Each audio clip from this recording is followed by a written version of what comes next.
sa lahat. Ang kaunlaran ng isang bansa ay nakadepende sa mga mamamayang naninilahan ito. Ang paggamit natin ng ating sariling wika ay nagpapakilala sa ating pagpapahalaga sa gampanin ng wika sa ating buhay. Tayong mga Pilipino ay may iba't ibang interpretasyon at pagkilala sa wikang Filipino. Ngunit kahit ano paman, ang wikang ito ang naging dahilan kung bakit tayo nagkakaintindihan at may komunikasyon kahit magkaiba ang buhay na ating kinagisnan. Kapag pinag-uusapan natin ang wika, kinakailangan natin maging masusi, mapanuri at may kritikal na pag-iisip dahil napakalahat nito.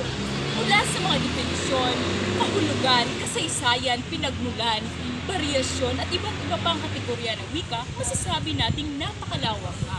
Ako si Joy Bindiho at ito ang aking makasamahan sa dokumentaryo. Kami ang mga lakbay kabarkada! Samahan niyo kami sa pagtuklas sa malawakang kaalaman tungkol sa kasaysayan sa wikang Filipino. Ano ang wikang Filipino? Ang wikang Filipino ay ang pambansang wika ng Pilipinas. Ito ang wikang ginagamit ng nakakaraming tao sa bansa at sa pamamagitan nito ay nagkakaintindihan ang napakaraming tao sa bansang Pilipinas. Sino ang ama ng wikang Filipino? Si Manuel L. Quezon ang ama ng wikang pambansa. Siya ang tinagurian at kinikilalang ama ng wikang pambansa ng Pilipinas. Ngayon, ating pag-uusapan ang kasaysayan ng wikang Filipino. Noong 1987, napagkasunduan ng mga katipunero batay sa saligang batas ng Biak na Bato ng 1987 na gawing opisyal na wika ng Rebolusyon ang Tagalog. Noong 1935, sa Konstitusyon ng 1935 nakasaad sa Artikulo 14, Section 3 na ang Pambansang Asembleya ay gagawa ng mga hakbang tungo sa paglinang at pagpapatibay ng isang panlahat na wikang pambansa na nakasalig sa isa sa mga wikang katutubo. Noong 1937, ipinahayag ni Pangulong Quezon ang kautusang tagapaganap bilang 134 na nagrerekomenda na Tagalog ang gawing saligan o batayan ng wikang pambansa. Noon namang 1940, sinimulang ituro sa mga paaralang publiko at pribado ang wikang pambansa. Noong 1954, sa bisa ng proklamasyon ni Pangulong Magsaysay, ang taunang linggo ng wikang pambansa ay pinagdiwang. Noong 1959 naman, tinatawag na Pilipino ang wikang pambansa ng lagdaan ang kautusang pangkagawaran bilang 7. Noong 1973, Pilipino ang gagamiting medyum ng pagtuturo sa lahat ng paaralan ng Pilipinas at noong 1987 naman, tanyag nang naging wikang pambansa ang wikang Filipino. Kami ay kukuha ng mga mag-aaral mula sa iba't ibang departamento upang interbyuhin tungkol sa kanilang pananaw sa wikang Filipino at meron kaming mga inihandang salita para sa kanila. Ngayon titingnan natin kung alam ba nila ang kahulugan ng mga salitang ito. Nandito tayo ngayon sa Science Department at magtatanong tayo sa mga estudyante kung alam ba nila ang mga kahulugan ng mga salitang ito. Katulad ng anluwagi, masimot, sipnayan, masasal, at kumakandili. Ay, para sa iyo, ano ang ibig sabihin ng anluwagi? Para sa akin, palagi. Para siyang lingwa. Trabaho.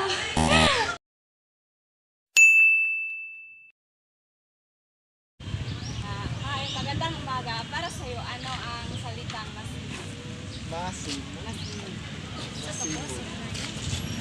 Siguro sa akin, naiintindihan din. Hindi kasi ako masyadong magaling sa bokabularyo ng Pilipino. Pero yung masimog is parang yung malambot. Salitang masimot ay ito ay isang larawan ng isang tao, masimot.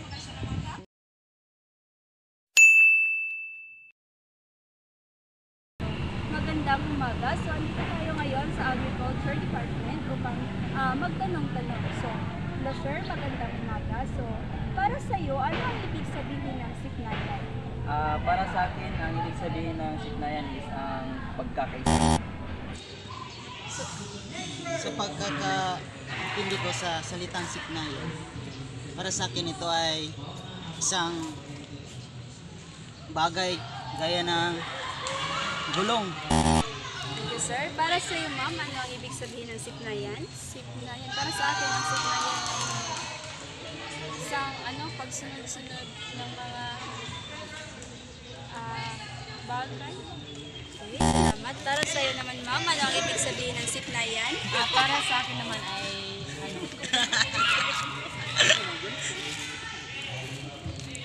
Scientific name na. sampayan.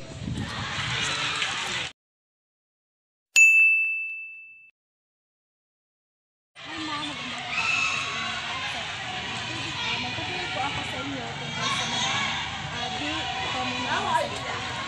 Para po sa inyo, ma'am, ano po ba ang ibig sabihin ng masasal? Abado. Masasal is matigas na mga bagay. Ang kuan para na ko ang masasal is kanang halaman. Masasal is something like fast words.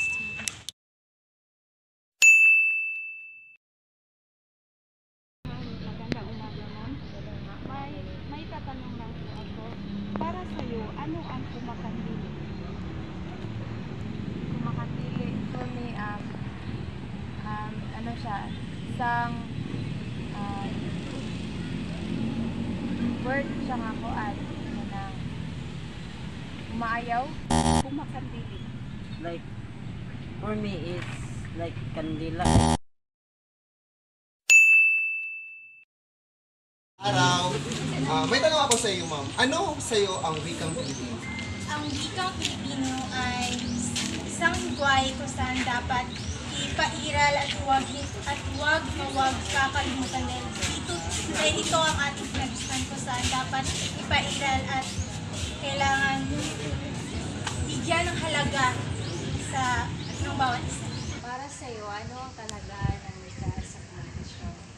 Para sa akin, ang kalagahan ng wika sa komunikasyon ay ito ang pangunahing paraan ng mga tao upang may pahayag ang kanilang mga saloobin, ideya at kaisipan sa iba.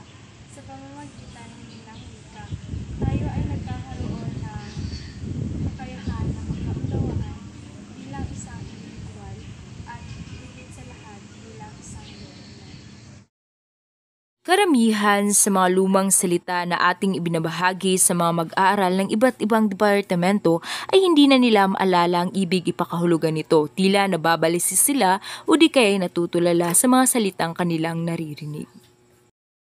Inimbitahan namin si Ginang Santos, isa sa mga instruktor sa Filipino, para sa isang interview sa mas malalimang kaalaman patungkol sa wikang Filipino. Natin si Ginang Santos. Ma'am, magandang araw. Magandang umaga, magandang araw sa lahat. At ngayon ay magtatanong tayo ng ilan ng ating mga inihandang katanungan para sa ano nga ba ang wikang Filipino. At ngayon ay magsisimula na tayo. Bakit po hindi bumuo ng wikang pambansa sa pamamagitan ng halo-halong mga wikang katutubo sa Pilipinas? Okay. Sa mga nabanggit na katanungan, halo-halong, ano yon? Halo-halong wika. Yep. Okay.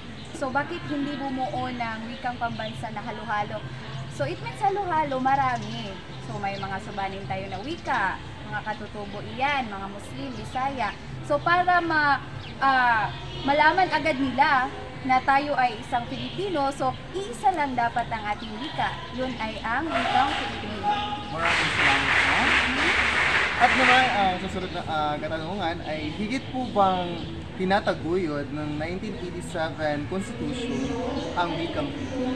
Sa pagkakaalam ko po ay higit na tinataguyod ng 1987 Constitution ang wikang Filipino sapagkat makikita natin sa Section 6 and 7 na ang wikang Filipino ang ating wikang pambansa na dapat gamitin natin sa pakikipagtalastasan. Hindi lang sa pakikipagtalastasan kundi sa paaralan. Yan po ang nasasaad sa Constitution. Maraming salamat, ma'am. Napakagaling. So, ang pangatlo, hindi pa ito huli, ngunit may isa pang magtatanong sa iyo. Ang huli kong katanungan, ay bakit po may patuloy na tumututol sa pagpapatupad ng patakarang makawikang Filipino? Okay, nabalitaan ko noong ako pa ay college, kolehiyo, yun ay ipapatanggal ang wikang Filipino sa hindi lang sa sa kolehiyo ba yun?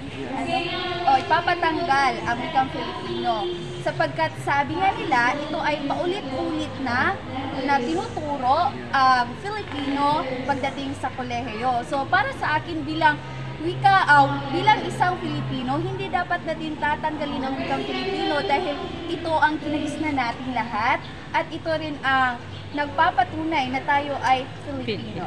Maraming salamat, ma'am. Napakagaling ng kanyang mga sagot.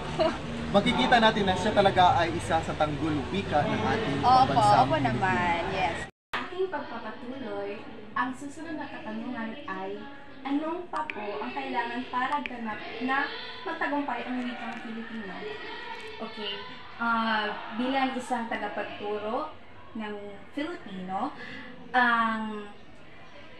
ang masasabi ko lang o matutulong sa paggamit ng wikang Filipino ay ipagpatuloy pa itong itangkili o ituro sa mga estudyante kagaya ninyo na kung saan ay gamitin natin ito hindi lang sa klase, kundi gagamitin natin ito sa pakikipagtalastan sa labas, sa pakikipagkomunikasyon, hindi lang sa verbal na komunikasyon. So, tayo ay nakipag-communicate rin sa online sa pamamagitan ng ating wikang Filipino. So, makikommunicate natin ang ating mga halimbawa, mga kamag-anak sa labas o magagamit natin ang wikang Filipino. So, ang mga dayuhan rin ay maaari rin sila gumamit ng wikang Filipino sapagkat tayo ay bukas palad sa pamamagitan na handa tayong tumulong sa kanila na magsalita ng Filipino. Kaya yan, ipagpatuloy lang natin at hindi natin kalimutan ang ating wika. Maraming salamat po. Dito naman tayo sa susunod na katanungan. Bilang isang guro po, paano niyo po hinihikayat ang inyong mga estudyante na pahalagaan ang wikang Filipino? Okay, hinihikayat ko ang aking mag-aaral na ipagpatuloy pa rin ang paggamit ng ating wikang Filipino sa pamamagitan ng pagbasa ng mga panitikan. O ayan, napaka-importante iyan sa mga estudyante na malinang ang kanilang mga kaalaman sa pagsasalita ng wikang Filipino.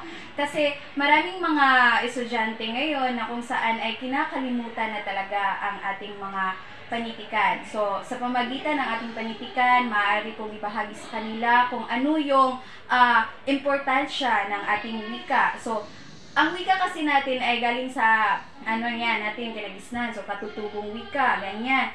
So, sa lahat ng mga nilalaman ng panitikan, doon din natin malalaman kung saan nga ba nagsimula. Yes, tama. Nagsimula ang ating wikang Filipino. Kaya dapat natin itong pahalagahan, dapat kayo, maging guro kayo balang araw, dapat ninyong pahalagahan ang ating wika. Ituro ninyo sa inyong mga mag-aaral ang tamang pagbigkas, hindi lang tamang pagbigkas, ang tamang paggamit.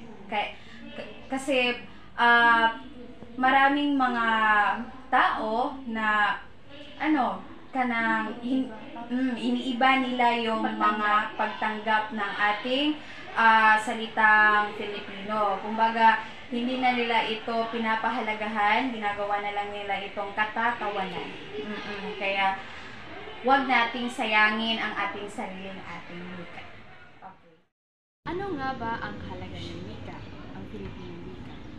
Ang Filipino ay isang opisyal na pambansang wika ng ating bansa, na kung saan ang wikang Filipino ay ginagamit upang medium sa mga, lalo na ito ginagamit bilang medium sa edukasyon, sa pamahalaan, lalo na sa ibang sektor ng ating lipunan. Ang pagkakaroon ng wikang Filipino ay nagpapalakas ng ating pagkakakilanlan at pagkakaisa bilang isang Pilipino. Dahil sa wikang Filipino na ito'y nagiging tulay sa pagkakaisa nating bawat Pilipino na kung saan lalo na ito'y nagpapakita sa ating kultura na kung saan sa komunikasyon ay ito'y napakahalaga. Ang pagkakaroon ng wikang Filipino ay nagpapausbong sa atin bilang isang Pilipino na kung saan ang paggamit ng wikang Filipino ay nagpapalakas at nagpapatibay ng pagkakakilanlan natin bilang mga Pilipino.